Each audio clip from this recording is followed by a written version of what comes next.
बिस्मिल्लाहिर्रहमानिर्रहीम और अस्सलामुअलैकुम। 13 अप्रैल और पाकिस्तान में इतवार की रात। आज अभी तक की अहम खबरें हैं और मेरा तज्जिया।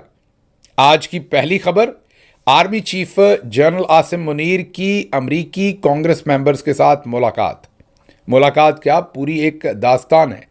तस्वीर आपके सामने रखेंगे, वीडियो रखेंगे और फिर आप और हम मिलकर ढूंढने और खोजने की कोशिश करेंगे बहुत सारे सवालात। एक तो हमारे आर्मी चीफ आज बहुत परेशान नज़र आए हैं, स्टिफ नज़र आए हैं। या तो उनकी तबीयत ठीक नहीं थी और या कोई और मामला था, क्योंकि उनके जो बॉडी पोस्चर्स थे, जेस्चर्स थे, वो बहुत ही हैरान कुन थे। बहुत सारी जगहों पर सिमटे हुए बैठे रहे, फिर किसी जगह पर सीधे होकर बैठे तो कुर्सी से ही तकरीबन नीचे उतर रहे थे। तो बहुत ही हैरान कुन ये सारा मामला है। फिर इसकी दूसरी जहतों पर भी बात करते हैं। आर्मी चीफ ने यूनिफॉर्म नहीं पहन रखी थी, एक सिविलियन लीडर के तौर पर उन्होंने पिच किया। कांग्रेस मेंबर्स जो हैं वो किस किस से मिले, किस किस से नहीं मिले। कल को यही कांग्रेस मेंबर्स जो हैं, क्या सब के सब मरीम नवाज से भी मिलने वाले हैं?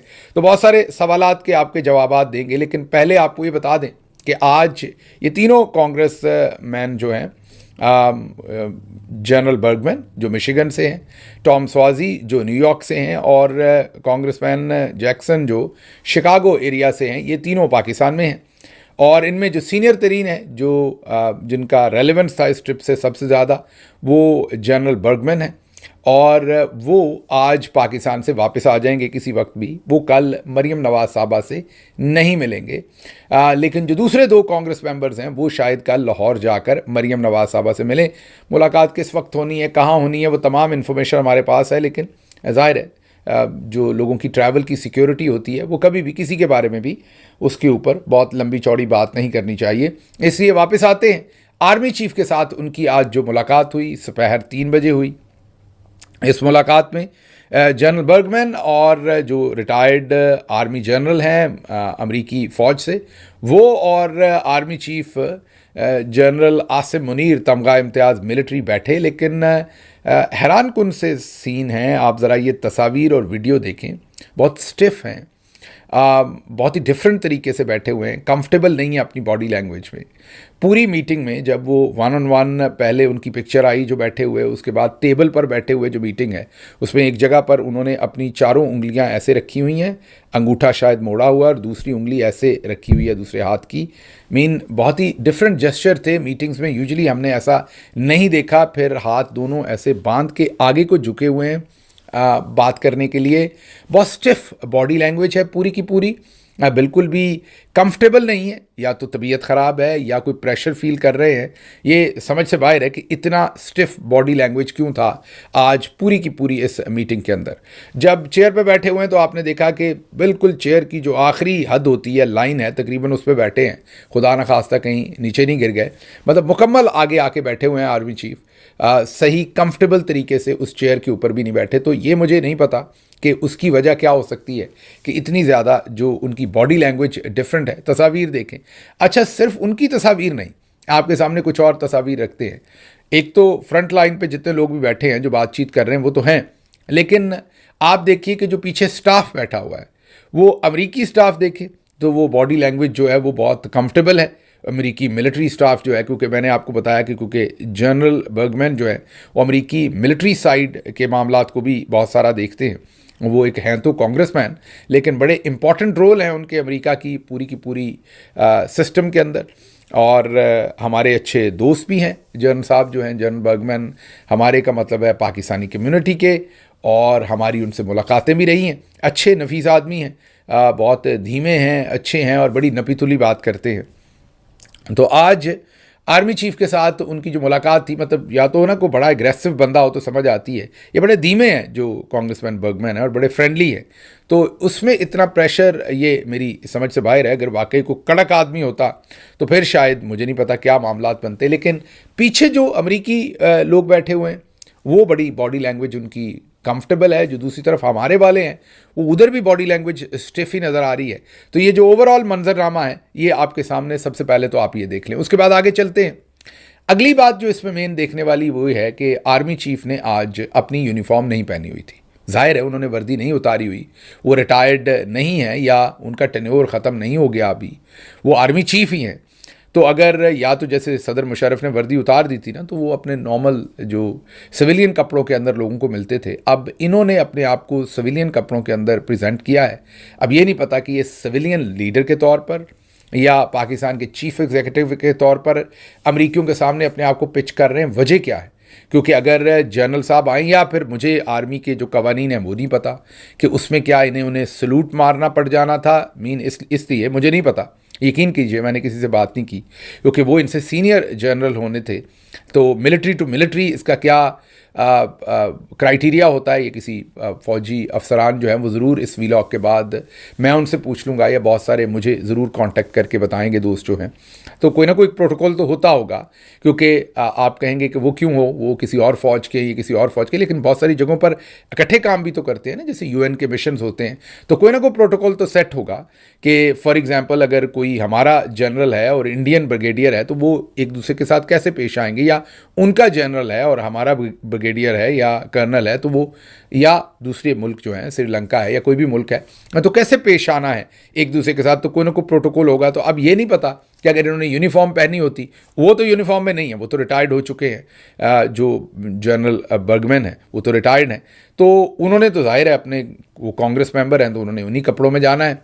तो अब इन्होंने आगे से यूनिफॉर्म, क्या ये कोई मजबूरी थी कि सलूट ना ठोकना पड़ जाए, या वैसे ही अब वो ज़रा अपने आप को नेक्स्ट लेवल पर जा रहे हैं, कंफर्ट लेवल आ रहा है, लेकिन वो फिर बॉडी लैंग्वेज में कहीं नज़र नहीं आ रहा। तो थोड़ा सा ये बहरहाल वहाँ पर कुछ सिग्नेचर भी हुए, वो सिग्नेचर किसी कोई कलीदी चीज़ नहीं थी, ऐसी खाना पूरी थी, तस्वीर शस्वीर के लिए ही वो सिग्नेचर थे, कोई उसके अंदर कोई ऐसा मुआहदा नहीं था, कोई चीज़ नहीं थी, लेकिन सिग्नेचर ऐसे किए गए, आर्मी चीफ जहाँ खड़े थे कि पता नहीं कौन सा कोई ऐसा मुआहदा हो रहा है, कोई ख़ास चीज़ बन रही है, ऐसा कुछ नहीं था। वो ऐसी जैसे MOUs और फिलर्स होते हैं वो किए गए। अच्छा, इसके बाद जो अगली चीज़ आपको बता दें कि जो कांग्रेसमैन जनरल बर्गमैन है वो आज रात पाकिस्तान से वापस आ जाएंगे, जो मेन रुए रवां थे इस पूरे ट्रिप के। जो दूसरे 2 कांग्रेस मेंबर्स हैं जो उनसे जूनियर हैं, ज़ाहिर है, वो कल लाहौर जाएंगे, मरीम नवाज़ से जो हमारे पास इत्तलात हैं उनसे मुलाकात करेंगे, और फिर शायद कल वो किसी वक्त पाकिस्तान से वो भी वापस रवाना हो जाएंगे।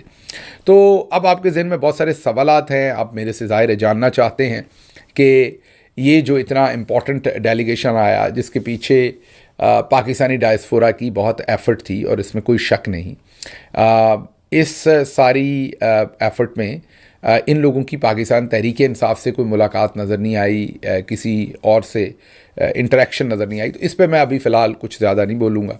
मैं आपको यही बताऊँगा कि कुछ चीज़ें होती हैं वो ना बोली जाएं तो बेहतर है, कुछ चीज़ें बोलनी चाहिए, वो ना बोलें तो तब ख़राबी होती है, कुछ चीज़ें आप ना बोलें तो तब बेहतर होती हैं।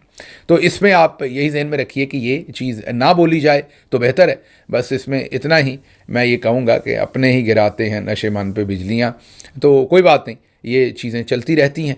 और अब ज़रा अगली ख़बर की तरफ मूव करते हैं। इसमें सिर्फ मैं आपको यही कह सकता हूँ कि जब घर के चिराग से आग लगती है, वो कहते हैं ना कि आग लगी घर के चिराग से, तो आपके अपने घर के चिरागों से जब आग लगती है तो बुझाने में थोड़ा सा वक्त लगता है, क्योंकि आप एक्सपेक्ट नहीं कर रहे होते कि वो सारा कुछ जो है वो आपके अपने घर के अंदर से हो सकता है। तो जो डायस्पोरा है उसे, ये मैं डायस्पोरा के बारे में बात कर रहा हूँ, ये तहरीक इंसाफ के बारे में बात नहीं कर रहा, तो डायस्पोरा को भी देखने की ज़रूरत पड़ेगी अभी, और देखेगा भी डायस्पोरा, और देख भी रहा है ज़ाहिर है कि ये सब कुछ क्या हो रहा है और कैसे हो रहा है, कि डायस्पोरा की जो इतनी की हुई एफ़र्ट है उसे कितने आराम से ज़ाया किया गया, और वो ज़ाहिर है किसी और ने नहीं किया, डायस्पोरा के अंदर से ही किया गया। तो इस पर किसी दूसरे वक्त पर बात करेंगे। अभी ज़रा अगली ख़बर की तरफ चलते हैं। बड़ी इंपॉर्टेंट ख़बर है, और वो ख़बर है कि जो जजेस का एक फोरम है जिस पर तमाम जजेस पार्लियामेंटेरियंस बैठ के, जो सुपीरियर आपकी जुडिशरी है उनके जजेस को प्रमोट करते हैं हाई कोर्ट से सुप्रीम कोर्ट में, और ये सब कुछ वहाँ पर जस्टिस नजफ़ी, जी हाँ, लाहौर हाई कोर्ट में है, अली बाकर नजफ़ी गालिबन उनका नाम है। तो जस्टिस नजफ़ी जो है उन्हें अब अप्रूव कर दिया गया है कि वो लाहौर हाई कोर्ट से अब सुप्रीम कोर्ट ऑफ पाकिस्तान के जज आएंगे। अब इस पर जो सिचुएशन डेवलप हो रही है वो ये हो रही है कि वहाँ पर जो वोट्स हैं वो बहुत इंटरेस्टिंग है। 7-9 से ये कंफर्म हुए हैं। सुप्रीम कोर्ट ऑफ पाकिस्तान के जज के तौर पर।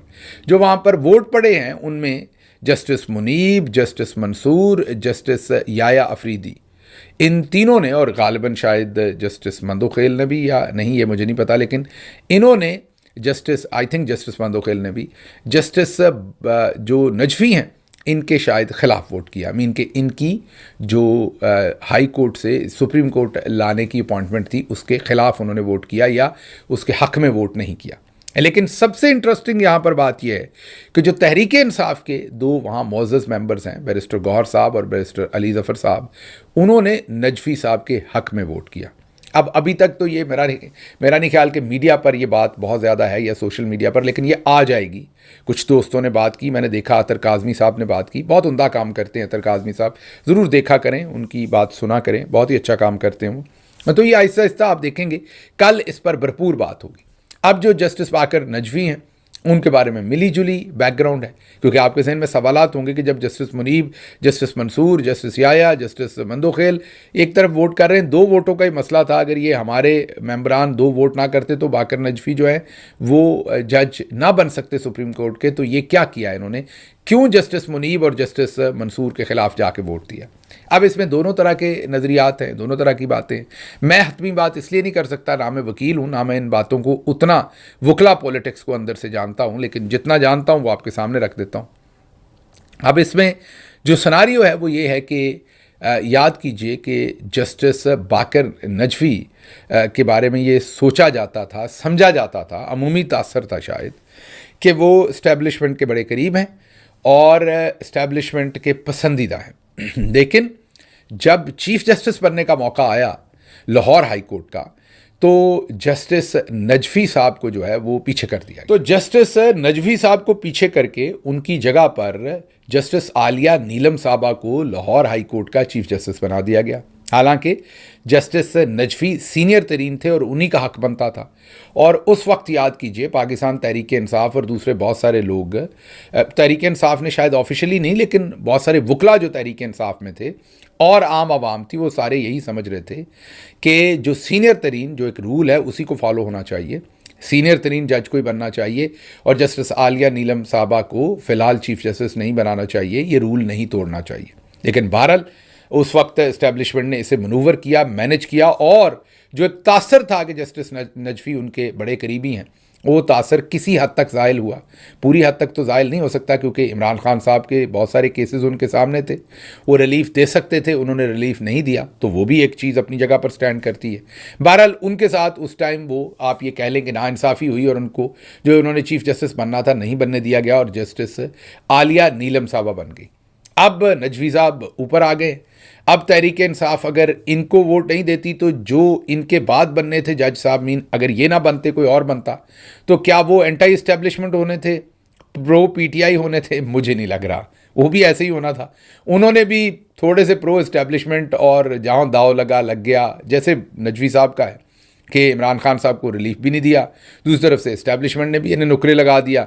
लेकिन शायद अब इस्टेब्लिशमेंट ये भी चाहती हो कि इन्हें ऊपर भी निकाल लें। यहाँ ये जहन में रखें कि नून लीग ने और बाकी इस्टेब्लिशमेंट के तमाम लोगों ने तकरीबन इनको वोट किया है, लेकिन अगर मंदोखेल साहब ने वोट नहीं किया तो फिर बड़े सारे क्वेश्चंस हैं कि अगर उन्होंने वोट नहीं किया तो फिर इस्टेब्लिशमेंट ने कैसे वोट किया। तो ये एक ऐसा मामला आपके सामने आने वाला है, इस पर वकला को सुनिएगा, मैं भी सुनूंगा, अगले चंद दिन में इसके ऊपर राय कायम करेंगे।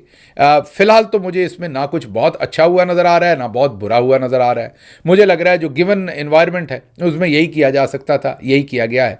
But I reserve my opinion, क्योंकि मैंने आपको जैसे कहा कि इसमें पूरी रिसर्च हमारी नहीं है, पूरी बातचीत तमाम स्टेक होल्डर्स के साथ नहीं, ये आज ही हुआ है और बहुत ही गर्मा गर्म खबर है। और इसका एक पहलू तो ये है कि पीटीआई और नून लीग ने इकट्ठे एक जज को वोट दे दिया, तो इट लुक्स अगली, क्योंकि जस्टिस मुनीब, जस्टिस मंसूर वो दूसरी तरफ वोट कर रहे हैं। एक पहलू इसका ये है, लेकिन दूसरा पहलू इसका ये कि अगर ना करते तो फिर क्या करते, तो इसलिए इसके ऊपर तफसीली बाद में बात करेंगे। अब चलते हैं अगली खबर की तरफ।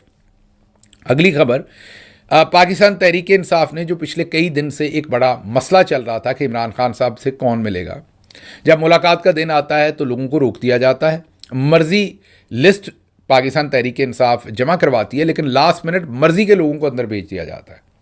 अब इस पर सलमान अकरम राजा साहब ने बहुत तगड़े बयानात भी दिए, आपको पता है, बोल्ड बयानात दिए हैं। अब तहरीक इंसाफ ने एक फ़ैसला किया है और सबसे जो एपेक्स फोरम है, जो पॉलिटिकल कमेटी का, उसमें डिस्कशन करके ये फ़ैसला किया। फ़ैसला ये है कि फ़हरिस्त में जो नाम होंगे उसके अलावा पाकिस्तान तहरीक इंसाफ का कोई शख्स इमरान खान साहब से मुलाकात नहीं करेगा। जब तक पार्टी नहीं उनको नॉमिनेट करती मुलाकात के लिए, ये नहीं कि वो जेल के इर्द गिर्द भंवरे की तरह मंडला रहे हों और अचानक उन्हें को कहे कि आ जाओ तुम्हारा नाम है, और वो अंदर चले जाए। और इस तरह से जो कोर्ट ने कहा हुआ है 5 लोगों को मिलवाएं, वो कहें 1 2 3 4 5।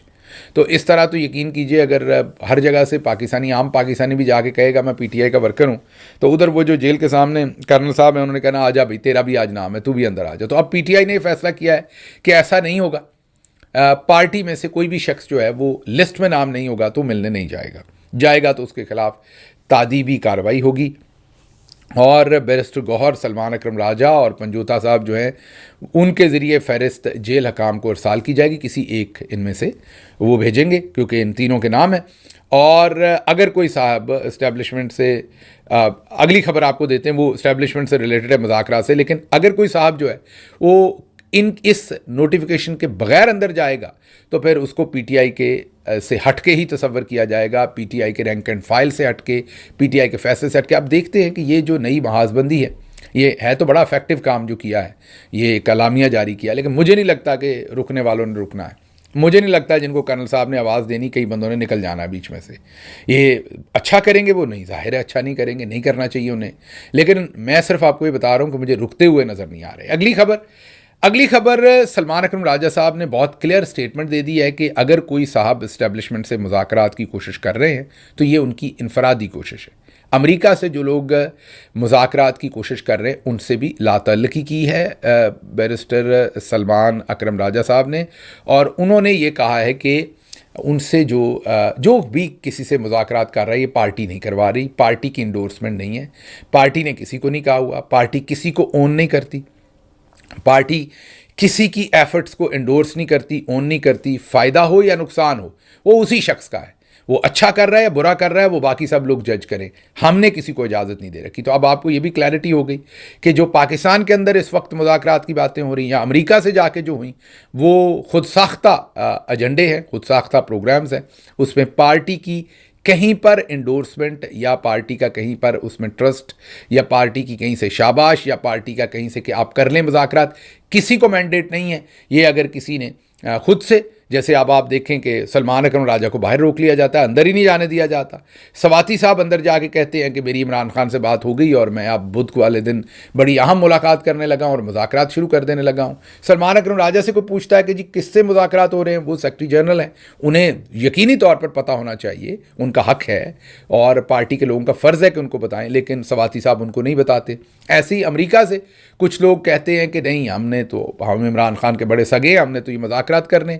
अब पार्टी से पता चल रहा है कि नहीं, ऐसी कोई बात नहीं, किसी को मुज़ाकरात का कोई मैंडेट नहीं दिया गया, कोई किसी को इसकी परमिशन नहीं दी गई, ये खुद साख्ता है। और जाहिर है यहाँ पर डायस्पोरा में तो हमें अब बहुत कुछ नज़र आ रहा है कि ये खुद साख्ता जो बहुत सारे यहाँ पर कोई मुर्गी फरोश या दूसरे लोग हैं वो कहाँ से ऑपरेट हो रहे हैं, कैसे हो रहे हैं, और वो अब सबको नज़र आ रहा है। तो ये जो मुज़ाकरात की बात थी ये भी आज पूरी हुई। जाने से पहले आखिरी खबर, हॉलैंड के मारूफ अदबी इदारे जो पोइट्री इंटरनेशनल जो है, उसने पोइट इन रेजिडेंस का अवार्ड जो है वो हमारे बहुत ही प्यारे, हर दिल अजीज़ मैं यही कहूँगा, और हम सब के बहुत ही आप ये कहें कि दिलेर बेटा कश्मीर का, पाकिस्तान का अहमद फराद, उनके साथ जो कुछ जुल्म हुए, पहले उन्हें आईएसआई ने उठा लिया, फिर जस्टिस कियानी ने इंटरवीन किया तो उन्हें कोहाला पुल पर छोड़ा गया, फिर मुकदमे में इन्वॉल्व कर लिया, फिर भी वो फ्रंट लाइन पर लड़ते थे, बोलते थे, तो उनकी ज़ौजा पर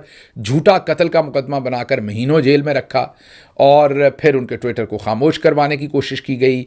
तो अब ये जो हॉलैंड का मारूफ अदबी इदारा है पोइट्री इंटरनेशनल, ये एमनेस्टी इंटरनेशनल ने अहमद फराद का नाम भेजा है, तजवीज़ किया है, और वो ये बड़े बड़े शोरा जो हैं उनको, जिन्होंने ऐसे शोरा जिन्होंने इनकलाब के लिए या जिन्होंने इंसानी हकूक़ के लिए शायरी कर रखी है, जिन्होंने फ्रीडम ऑफ स्पीच के लिए, रूल ऑफ लॉ के लिए, डेमोक्रेसी के लिए स्पीच कर रखी है, और उनको ये अवार्ड देते हैं। अब अहमद फराद साहब भी जाकर अवार्ड लेंगे इंशाल्लाह, और हॉलैंड के अंदर ये जाएंगे।